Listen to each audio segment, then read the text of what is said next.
Ah, actually, depende sa problema nila, no? Kung yung meron kaming mga may problema sa bahay, kinukuha silang mga katulong sa bahay, pwedeng mga kamag-anak ang kumukuha sa kanila, hindi sila sinusweldohan ng tama o kaya hindi trinatrato ng tama, tumatakbo sila sa embassy. Meron kaming halfway house dito na actually tinayo ng OWA. So habang lalo na kung walang pera yung ating Pilipino, humingi kami ng pera sa Manila para mapondohan yung kanilang pag-uwi. At kung nag-overstay sila, kailangan magbayad sila nung period na nag-overstay sila. So humingi din kami ng authority sa Manila na bayaran ng immigration. Kasi hindi sila palalabasin pag hindi sila nagbayad. No? Ngayon, yun namang mga nakukulong na Pilipino, ginawa na namin ng isang policy na bisitahin sila every month.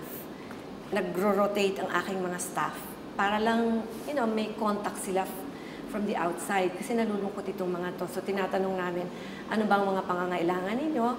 Kumisa sinasabi nila yung mga simple, basic needs nila na sabon, pampalit ng pampantulog, mga babasahin, mga libro, mga magazine.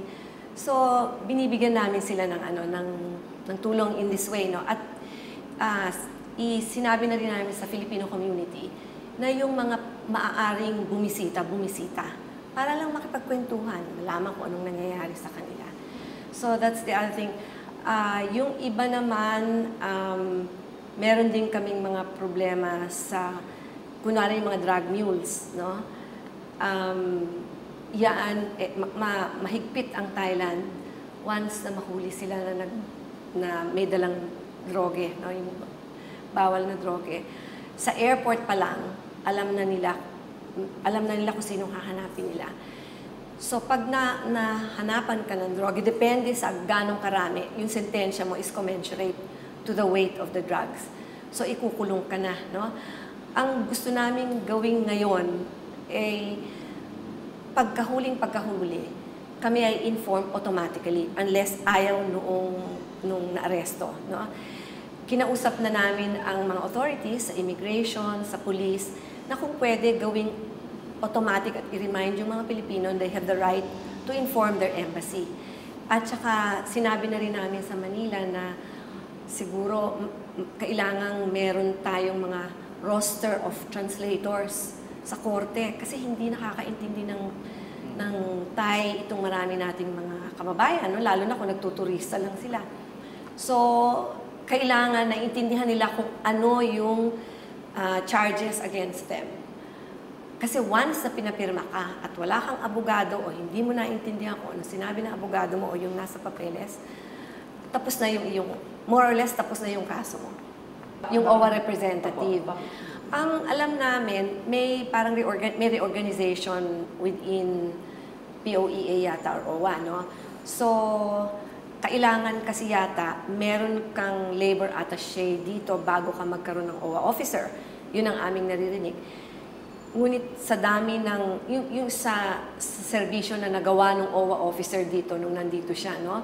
Hindi na sila kailangan pumila pag uwi nila sa Pilipinas, pwede na silang magbayad dito, i-issuehan na sila ng certificate nila. At hinahanap nung OWA officer noon na yung mga hindi dumaan sa POEA, pwedeng dito mag-member. So napakagaan para sa kanila, yung bureaucratic red tape sa atin, nawawala, nababawasan. Sinabi na namin sa Manila ito, palagay ko pinag-aaralan nila.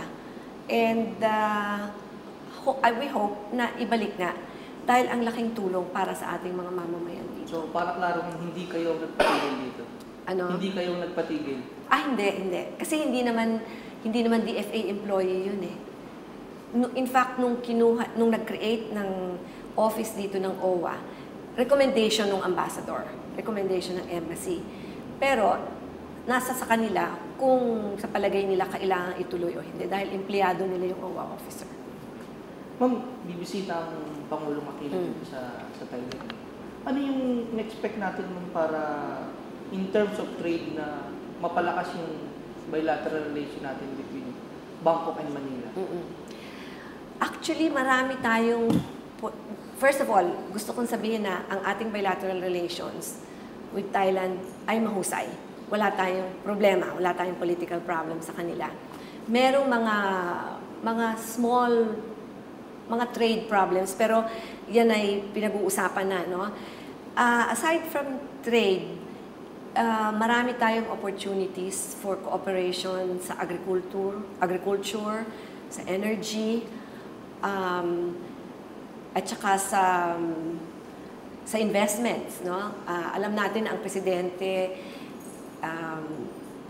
tuwing makakausap niya ang mga pinuno ng mga iba't ibang pamahalaan, sinasabi niya itong ating programa na PPP, no? Sa infrastructure development. So, isa ito sa mga pwedeng i-pursue ng presidente pagdating na rito. Marami na rin tayong investors sa Pilipinas. Yung Dusit Hotel, meron na rin silang nasa energy na rin sila, nasa food, malalaki yung mga investments nila. In fact, ang presidente ay makikipag-usap dito sa mga malalaking kumpanyang ito pagdating niya. So, there is kahit na mukhang pareho ang ating mga areas of interest, no, they're strong on similar areas. Pero kahit na ganun pa man, palagay ko maraming pwede pang areas of cooperation. Ang isa pa, of course, is sabi ko sa drug trafficking, no? Apart from the economic portion, no? Yung drug trafficking, closer cooperation in terms of apprehension, sharing of experiences, no? Maybe closer communication in terms of alerting the embassy and the authorities in the Philippines.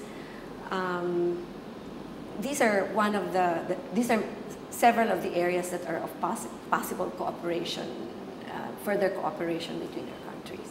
Ma'am, nabanggit niyo yung PPP, no?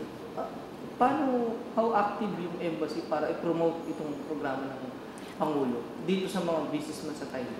Kami ay handang tumulong, no? Ngunit we will take our cue from the President. Kasi I think ginagawa pa lang yung mga specific projects, no? Once we have that, mas madali na kaming pumunta dahil matatarget na namin kung sino yung mga kumpanya that would be interested in a specific project. So when we have more details, kung ano itong mga areas na to, we would certainly be very involved. Meron din kaming trade representative dito. So we work hand in hand with him. We use the office of the ambassador to help open doors for him, for introduction. And then, follow up would of course be on his part dahil mas alam nila kung ano yung mga detalye ng mga proyektong ito. Ma'am, come July, nagkakaroon ng election sa Thailand. So, magbabago na naman yung gobyerno ng Thailand. Hindi natin alam dahil si Prime Minister Abhisit ay siya pa rin ang kandidato ng Democrat Party. So, maaaring siya pa rin o kaya maaaring yung kapatid ni Thaksin na babae. So, paano matatranslate ito, ma'am, sa mas positive relation sa Pilipinas o mas malakas pag nagkaroon ng pagbabago sa gobyerno? Palagay ko naman hindi nila iibahin yung mga patakaran nila kung magbago man ang gobyerno.